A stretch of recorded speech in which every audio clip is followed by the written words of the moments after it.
Thank you so much for that wonderful introduction, Donna. And Donna, you win the award for best picture on LinkedIn because your picture is awesome. Exactly. So thank you so much for having me here, and thanks everybody for listening in. Today we're going to be talking about the psychology of social engineering, the softer side of cybercrime.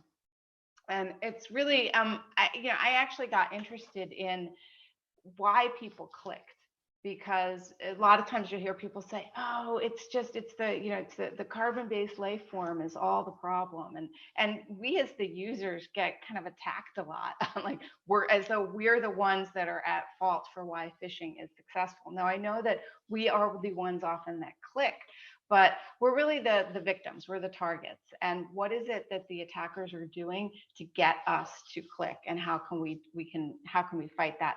So that led me to getting very interested in the work of Robert Cialdini and his 6 principles of persuasion. So we're going to talk through those principles and what makes people be persuaded to do things. And it helps us to understand a little bit more about how we behave as human beings.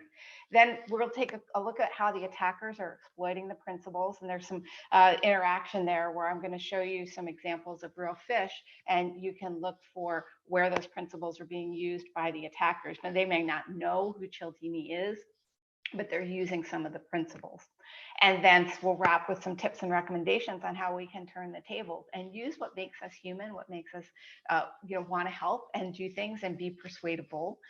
Use those to help persuade our own employees, those members of our organization, so that they can be better and stronger and more resilient against social engineering. So turning the tables a little bit. But to get us started, I've got a video. If you haven't seen it before, it's a really interesting example of people just how we respond and how we get persuaded. All right, so let me, I think I might be screaming at you now. Let me lower the, so I hope you were able to hear that. But, some interesting really examples, like, as it's just, people say things like, well, my dog's name, and then later, what's your dog? What kind of dog? We just, as human beings, we interact, we want to connect with each other. And even to the point of people, in a couple of them, you could see kind of realize that they had given out their password. And interestingly, though, you can tell this is from a few years ago because we had a different president at the time. But right now, one of the most popular passwords in the country are, again, password 1234 to get up to 8.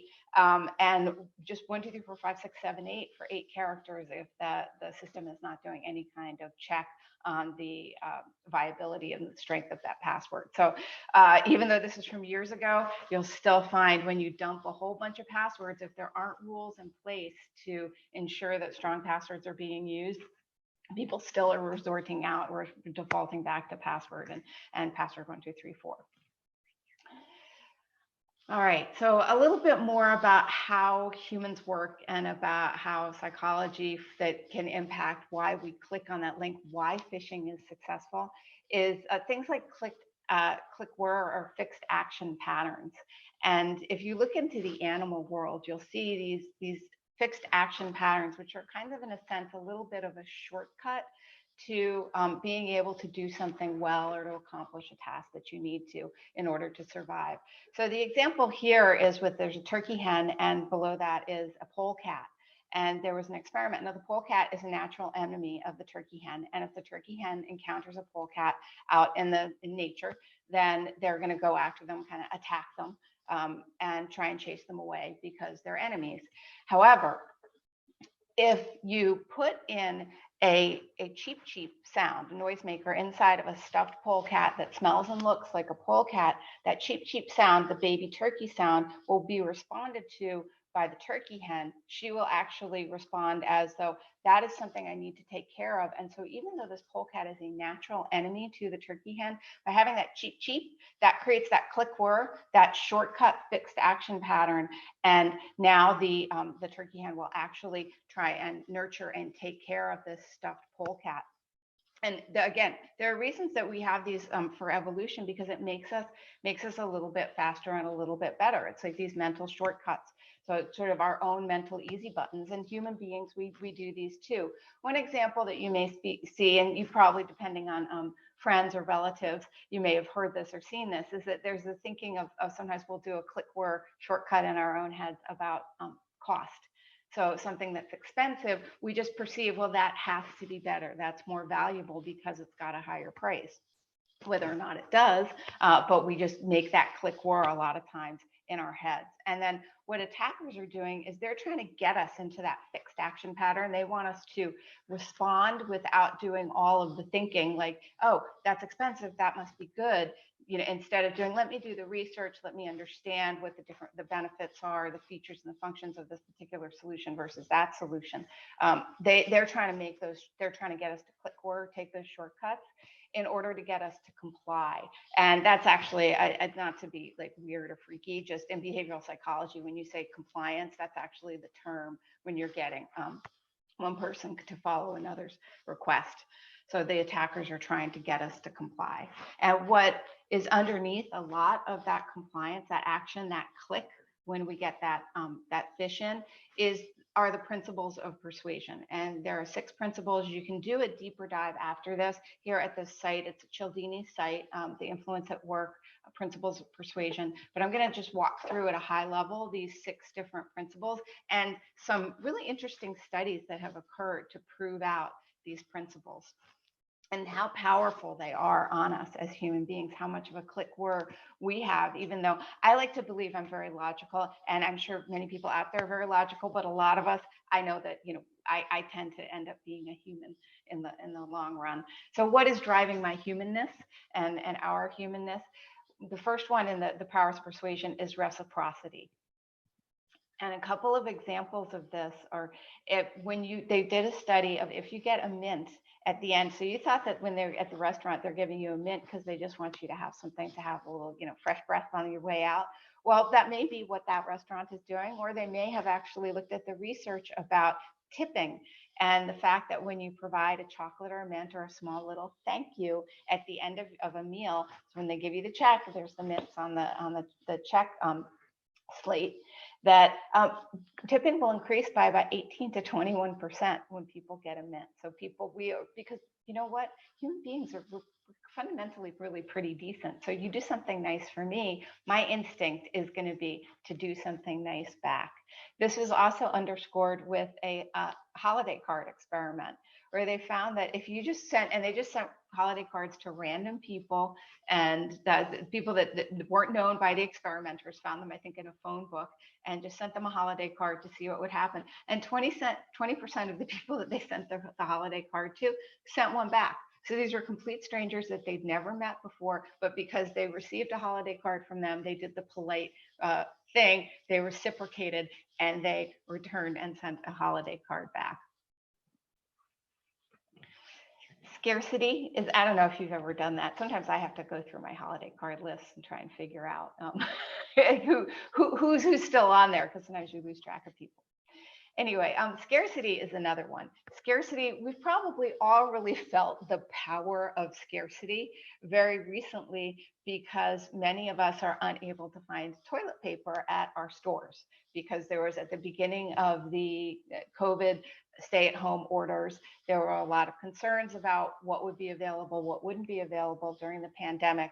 And for some reason, as a society in the United States, we really honed in on the toilet paper and did a whole lot of toilet paper buying for fear of we were going to run out, which understandably, that would not be something that any of us wants to run out of.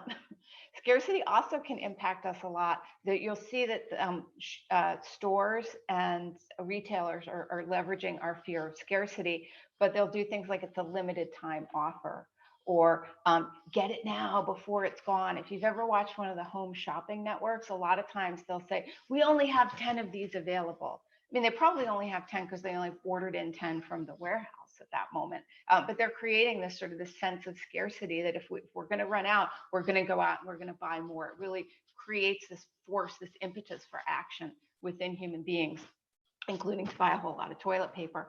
And there was a study about that where they brought in cookies, and they asked 200 students to rate their appeal, and they put them through different kinds of versions of iterations. But what they found out was that when a cookie was scarce, so say you had, a giant plate of chocolate chip cookies, but you only had 4 of the oatmeal raisin, for example, then just that scarcity really drove, people saw that there was more value in the thing that was less, that was not as abundant, that had scarcity related to it. And then really interesting was that this really upped the ante when they had something that had been in full supply, a plate of cookies that were in full supply, and then they started to, they were later reduced down, so there were fewer of them, and that was when they were seemed the most attractive. So something that you did have in abundance that's now being used up. So scarcity is a very big driver for human beings, with good reason. Right? Things like if you run out of something that's important that you need, that's a big problem. Authority is another big persuasion element within human beings, within our psychology. As you saw, like years and years ago, when smoking was actually advertised, and if you're surprised, anybody that's younger that may be surprised, did doctors really actually used to recommend certain kinds of cigarettes? They did. That's a legit ad I've got up there, and it was very common to have cigarettes being promoted by doctors as almost a good, a beneficial for your health. And then the doctors would say, hey, I'm smoking Camels, and this one adds for Camels, you should smoke the Camels too. So using that authority of the doctor. There's another there's an experiment around authority that's actually, it's a little shocking, and it's an actual shock experiment, the Milgram shock experiment. And in this one, they brought in test subjects thinking that they were going to be looking at the effects of negative feedback. But what they really had done was that, the test subject was told by the tester that they were trying to understand on this target what that negative feedback would be. And that negative feedback was related to a shock that could go up and down and increase in intensity, increase the volts. And the actual person that was on the other side, the quote unquote victim, was not a victim. They were an actor, and they were actually not getting shocked. The person who was being tested thought that they had a controller that would raise and lower the impulse to the volts, but they actually didn't have that. There was nothing that was happening to the actor. The actor, however, though, they knew when the shock was being administered, and they would respond as though that they were actually being shocked. So they were sweating, they were saying ow, they were looking like they were in significant pain. And what they found was that when it was not being pushed by the authority figure, that the testers themselves, they would stop the voltage. They would stop going up with increasing the voltage at a certain point, because they were concerned, we assume, about the person on the other side. However, when the experimenter kept saying, this is important, we need you to do this, this is the right thing to do, you must raise the voltage, this is how we're going to succeed in the experiment, at that point, 65% of the subjects, when authority was telling them you must increase the voltage, 65% of them went all the way up to the maximum voltage. So when an authority figure comes into space and says, this is the right thing to do, you need to do it, it changes our behavior. And another thing about, right now, thinking about things with masks, right? With whether or not, if we have authority telling us to wear the masks or not, that's changing the compliance with mask wearing. Consistency. Humans also like to be consistent, and we have sort of a natural a predisposition to being consistent. One thing that I found really interesting when I started to dive into this was why the candidates, political campaigns, will ask people to put up a sign in their lawn. Because I thought, well, why does it really matter? Are your neighbors going to be influenced by the fact that you've got the sign up? Well, they could be influenced, but that's not really where the big influence point is. So it's not so much about you putting up a sign saying, I'm voting for this candidate, so that your neighbors can look and say, oh, you're voting for that candidate, maybe I should vote for that candidate too. It's really to keep yourself on the track. Basically, you stay compliant with something that you agreed to do. So if you put a sign for a candidate up on your lawn, the likelihood that you're not going to vote for that candidate goes way down. The candidate, no, if they did something terrible, got thrown in jail, people would probably not vote for them. But just the act of saying, yes, this is my candidate, and putting a sign up in your lawn means that you're now a pretty solid vote for that candidate. And the campaign knows, okay, you're pretty locked in because of our own internal consistency. You can see this too in things like Fitbits or other activity monitors that keep us going, right? The Fitbit is, did you get to your steps yet? If you didn't get to your steps, let me encourage you to get to your steps. If you've gotten to your steps X number of days, you don't want to blow your streak, right? I've done it for 30 days. I want to keep doing it. Again, it's our own internal consistency. Or like, here's an example of Aptiv, which I use, which is a workout app to help, with trainers and stuff. And the same thing, they start saying, well, you've done 200 treadmill workouts, keep going, and it encourages us. We gamify it a little, but it's because it keeps us going, because consistency is a very powerful motivator. And then of the study that to talk about, this one is about the towel experiment, where guests, when they checked into a hotel, they were asked, will you commit to being eco-friendly? And then if the person checking in said, yes, I do commit, they gave them a pin.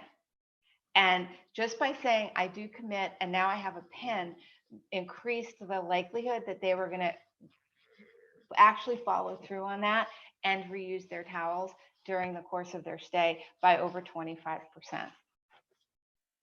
So we like to be consistent. We also like liking. Liking is a very, very powerful motivator for humans. As social media and all the being thirsty, like this is why does it take off? Because it works on us. And they've done some tests on teenagers' brains, scanning them, and found out that things like eating chocolate or winning money, that part of the brain that lights up the reward center, when you're getting likes on social media, those likes are also lighting up that part of your brain. And it doesn't even matter if you know the people on the other end, which is really interesting, because a lot of times on social media, if you've got thousands of followers or millions of followers, you can't necessarily know everybody. So it even works when it's somebody that you don't know, just liking you. Just that fact of like that thumbs up motivates us to do more. And there's an example here of, I don't know if you've ever looked at Juniper Fox, but she's the little fox sitting in the corner. She's actually, there's a woman who takes in damaged or unable to be in the wild. So in this case, foxes. She also takes some other wildlife in.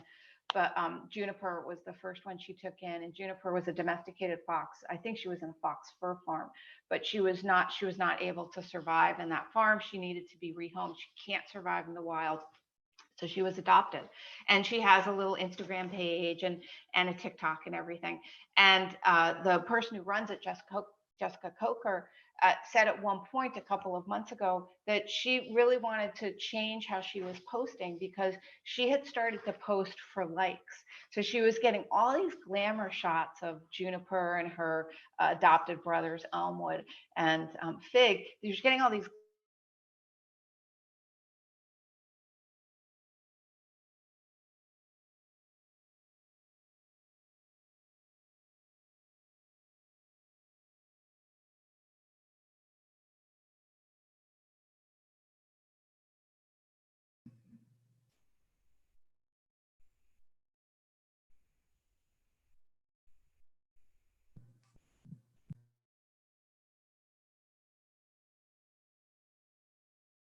she got caught up in the likes too. So I just thought that was a really great live example of how we can get very, how likes really can drive us to do things even when we set out to do something differently.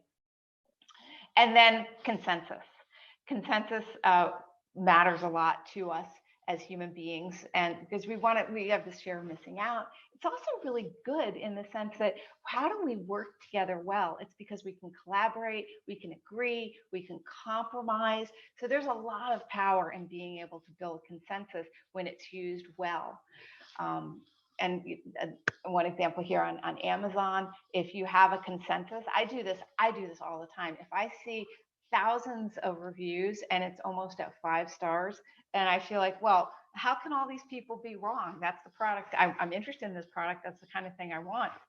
and they're telling me this version of it. Thousands of people are saying it's good. So I do that. I look at the reviews, and it does, I can admit, it does influence me when I buy things. Some experiments here about how this worked, the light dot experiment. In this one, subjects were brought into a room, and they were looking at a dot that was up on the ceiling. Now, that dot wasn't moving, but as you know, if you stare at something for a long time, our brain can kind of make it out, like you get a little bit of an optical illusion.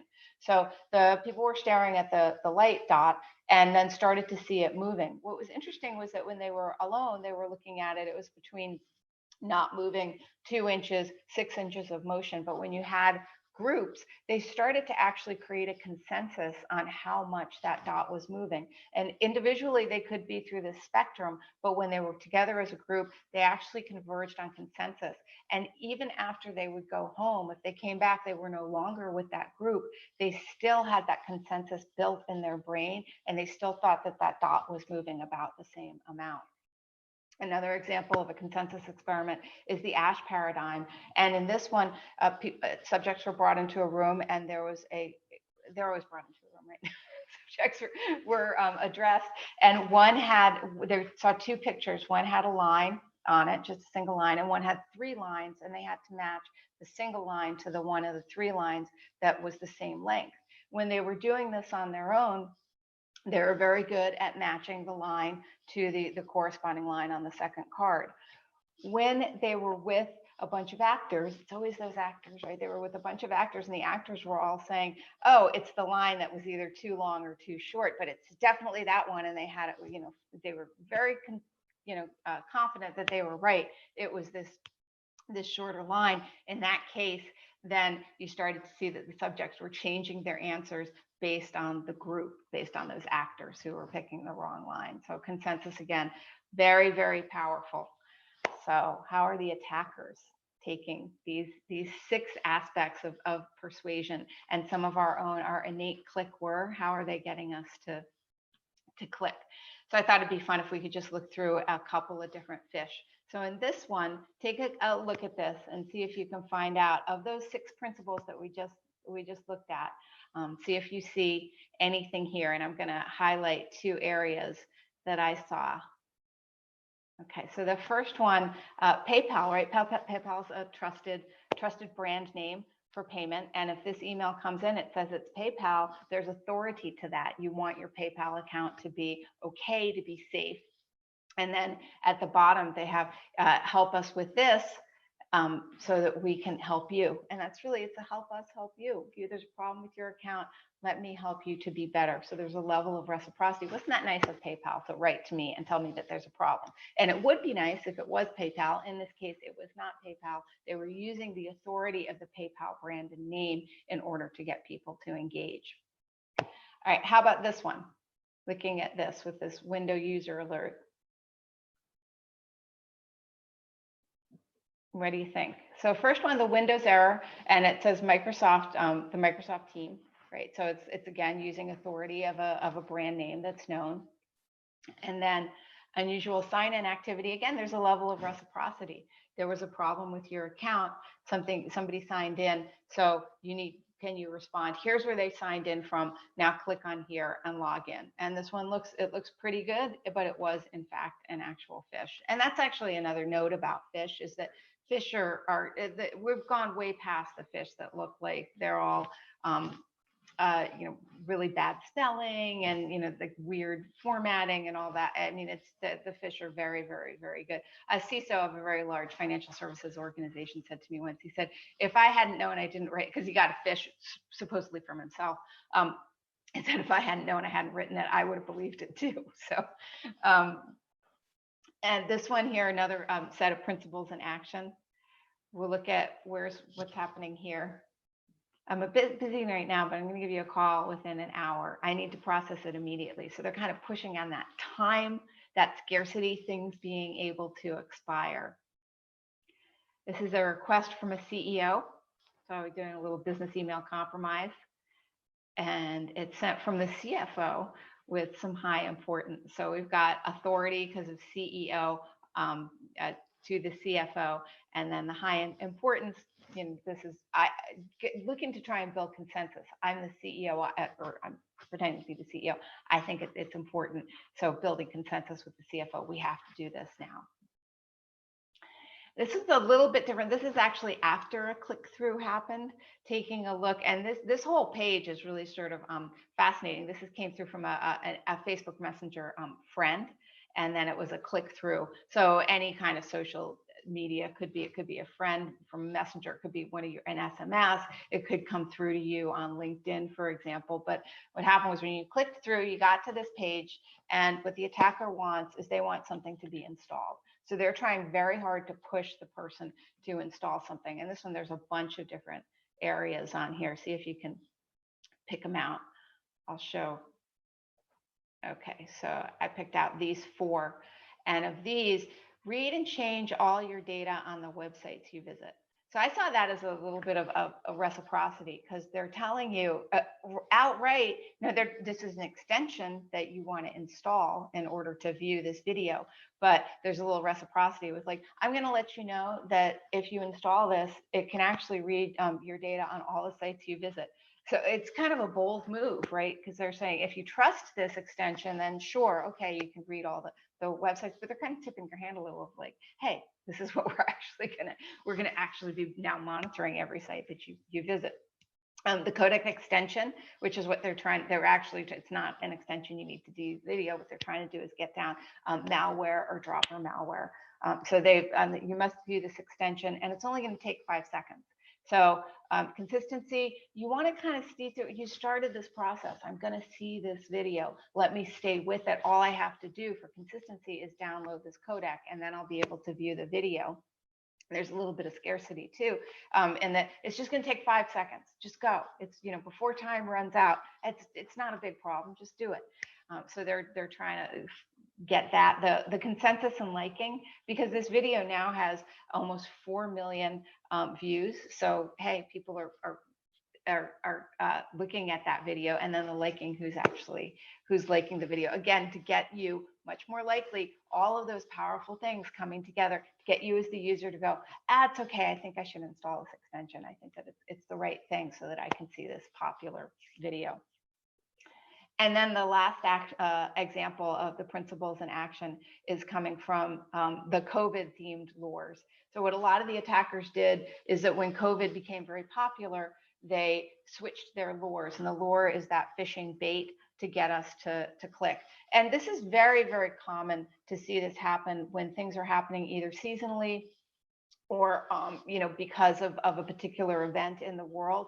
When we get curious as human beings, we're more likely to want to follow links and read about it. If I sent you a phishing email that said super boring thing you're absolutely not interested in on the other end, unless it came from your boss and it was like something you had to do, you'd probably be like, yeah, super boring thing I'm not interested in, bye, right? And you would just delete it. It has to be something that you're interested in. And so attackers know this, and they take advantage of activity that's going on in the world at any given time. During big sporting events, for example, you'll see a lot of lures then going specifically to things about the sporting events themselves. Around holiday times, you'll see things related to shopping or special deals for the holiday. And in this case, the COVID lure, we saw the subject line were changed. Went from attached invoice for payment, right? That's going to get us to do, because we feel like, okay, there's scarcity. I have to respond in a timely manner to be able to attach this invoice. Authority, because it's an invoice, it needs to be paid, and that got switched up in this example. Now it's a special update from the World Health Organization. And then the download, in this case, both of them. And interestingly, so in these cases, they were both Emotet or TrickBot, were the families, the malware families on the back end. And interestingly, this is very common. The lures change, but the back end infrastructure of the malware and the ransomware campaigns does not change. And then at the bottom, we've got, before it was just they said this is the company that I'm coming from. And then in the COVID lore itself, we went to a big authority figure. It looks to be branded or be coming from the Centers for Disease Control in the United States. So using that authority to get people to click. So they use all these different techniques over time, and then they amp up the interest and the likelihood that you're going to click or respond at any given time due to timely activities and different things that are going on in the world, like right now, COVID. So they're using these principles against us. So what can we do as the defenders, as the people whose job is to help everyone to do more and to be better citizens, and better for hygiene at your organization? I think that what we can do is we can really turn this around, and we can create a more socially resistant culture. And the power of culture is really, really meaningful, because you start to bring back some of those 6 aspects that we were talking about, those 6 dimensions of persuasion. You bring those and you use them for good. And something really stuck out for me a few years ago. It was when I was working at IBM, and we had we have this at Microsoft, but this is an example for it. So Microsoft also has a strong culture of security and social engineering resilience, but this happened at IBM. And IBM, one of our colleagues had gone on vacation, and we all knew that he was on vacation. And one day we were sitting at our desks, and a same time came up, and instantly there were like 200 of us in this same time meeting. And we were like, what's going on? And a couple were like, sort of doing the digital equivalent of looking around. We started typing to each other, what's happening? Do you know why we were all put in this meeting? Who called this meeting? And someone's like, well, it's so-and-so who's on vacation. And we're all like, and eventually we realized something had gone wrong. And so we all left the meeting. But as we realized something had gone wrong, many of us felt that maybe that meant that there had been an attack, because it was very unusual activity. So enough of us called the help desk that eventually the help desk had to send out a note to all of us and let us know everything's fine. And the person who was on vacation sent an email to all of us who had gotten on there too, to also help us understand what happened. What happened was it was just an accident. By accident, this person had started a chat with a couple hundred of us, just purely by accident, and while they were checking their mail on vacation. But what always sticks for me is that so many of us, instead of just saying, oh, that was a weird fluke, because we had such a strong culture about, if you see something, say something, we basically flooded the help desk saying, we're concerned. Is there an attack going on? And although you don't want to have your help desk flooded, you do want to have your people being your first line of defense against attacks and against social engineering. We're the ones, we get the email, if it got through the hygiene filter and it landed in our inbox, we as the employees, we have the power to turn that around and to report it and to help to stop it very quickly. So how do we model the right behavior based on these 6 powers of persuasion? So let's start with consistency. What we could do, just like in the hotel experiment, they ask people to commit to being eco-friendly and to hanging up their towels. You can ask people to commit to a security principle. So commit to something that they feel is that they've owned it and they've signed it. And I know a lot of us do have to take training and we sign that, but it does help. The reason that we do have, I've taken the security training, I agree to uphold these security principles within the organization, is it does help us to be more compliant and to be more aware. So you can get people to sign or commit to doing something. And why not use a pin? If you've seen those challenge coins, people get a coin after agreeing to do something. It's because something physical can sometimes really help us with that consistency. So making sure that people feel this pride of ownership about being consistent, about strong principles. And the next time that you look at something, you look at a fish, you hopefully will remember that and trigger that. Some people will, well, recently, actually, I'm just going to say this. Recently, I got an email from our bank, and I said to my spouse, because it was some project he was working on for us, I said, look, would you please take a look at this and confirm if it's a flag, an accurate flag or not. And then he took the number that was in the email and called that to get to the bank. And I said, no, hang up, and then go to our bank's website, get the number for the bank, and then call that and go back through. So it turned out it was not a phish, but it's that level of consistency. And why did I get flagged on that? Why did it trigger? It's because I've been consistently looking at attacks recently where the attackers send emails that have fake call numbers in them. And so the people thinking they're trying to clear up the problem call that number. So consistency and practice really, really, really helps. Reciprocity, what could you do there? You could do things like you could do, that giveaway. So you could go beyond the challenge coin. You could say something like, we're going to have tests, for example, or we're going to have little quizzes, and whoever does it right is going to get a gift certificate, for example. So give people something back. I've taken the security commitment. Can you give them something back? It doesn't have to be expensive. Think about some of those experiments.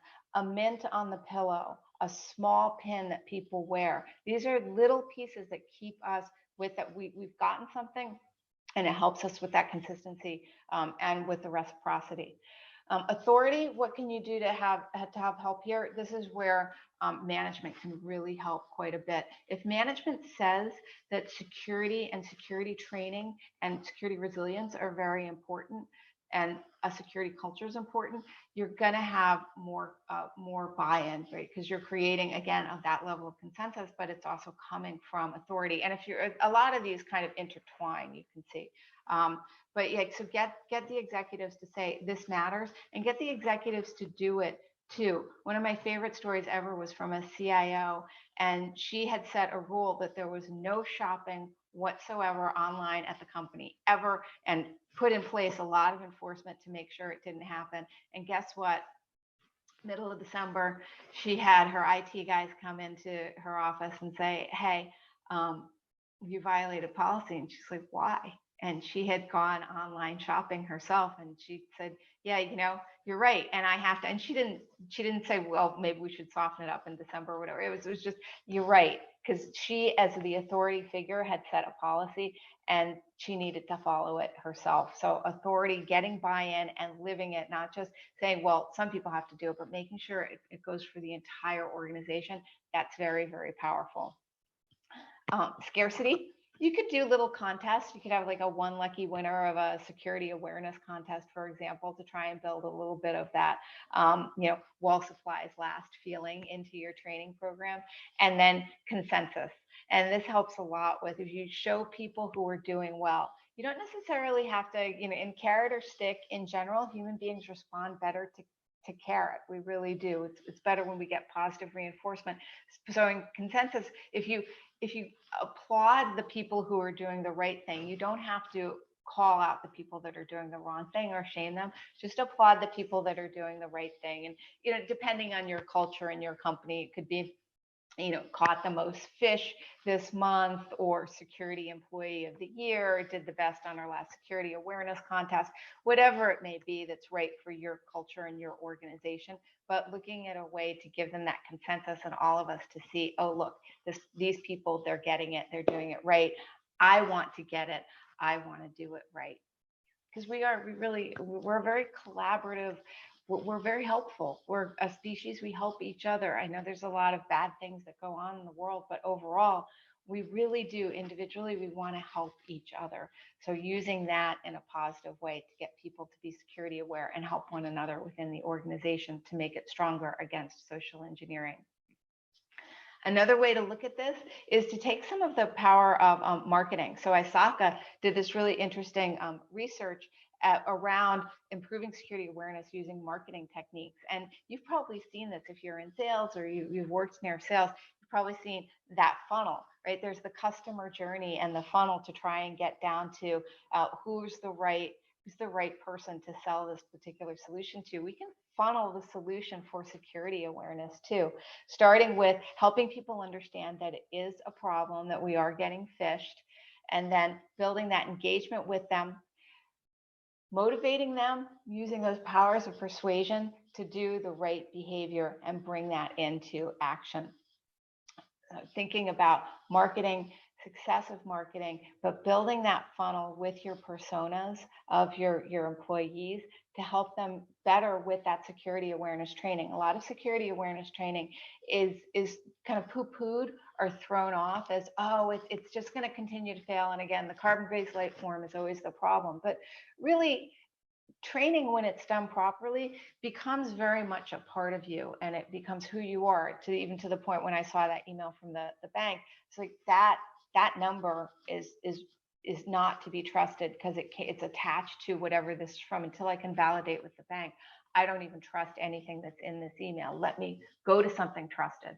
So you can build this. People can have this. We in security sometimes feel like, well, we're the only ones that understand, and we're never going to be able to build that awareness into our employees. That's not true. We can build awareness. We can use these powers of persuasion.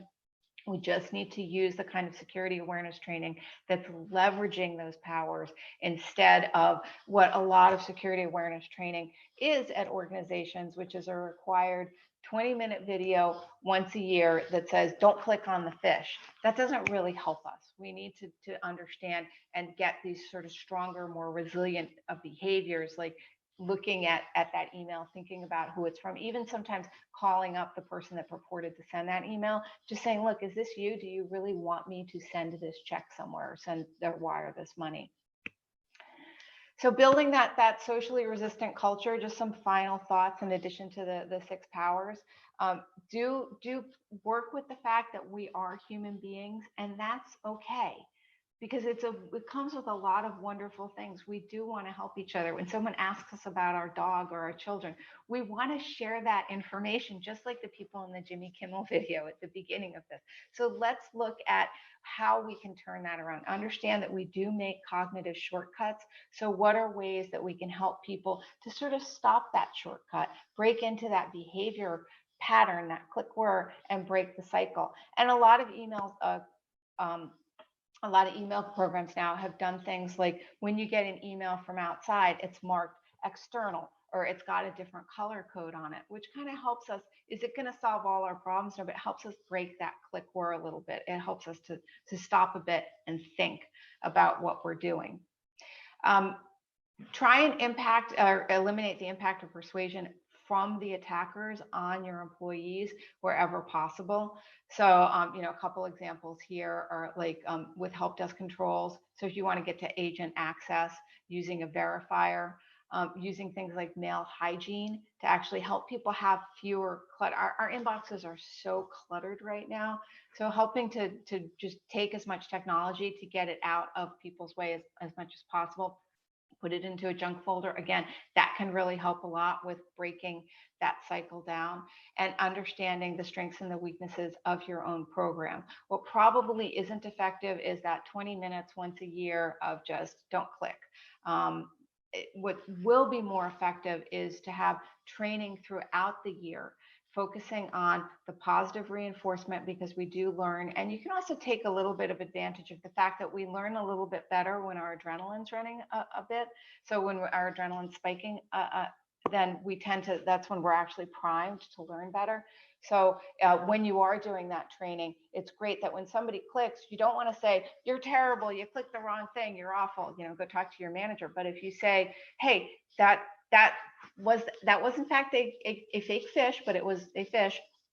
So let's take this opportunity to now help you understand what the right thing to do. So you can leverage that moment of impact, but leverage that and that preparedness to learn, that plus neuroplasticity for learning that's increased when you've got that little bit of adrenaline, but use it for good.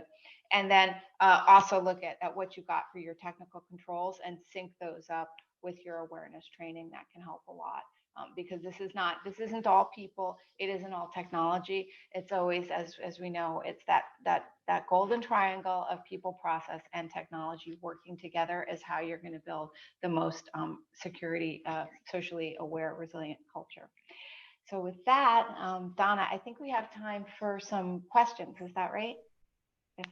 If folks have any questions, or even if you want to share, if you have experiences that you want to share about successful programs, that would be great too. Thank you, Diana. We can open it up to questions. I know I haven't seen any come in yet, but I've seen a lot of comments coming in, how they are ready to implement some of those powers of influence for good. So they were very thankful for that advice, and everyone's already talking about implementing some of those strategies. Oh, and that's great. a lot of thank yous coming in.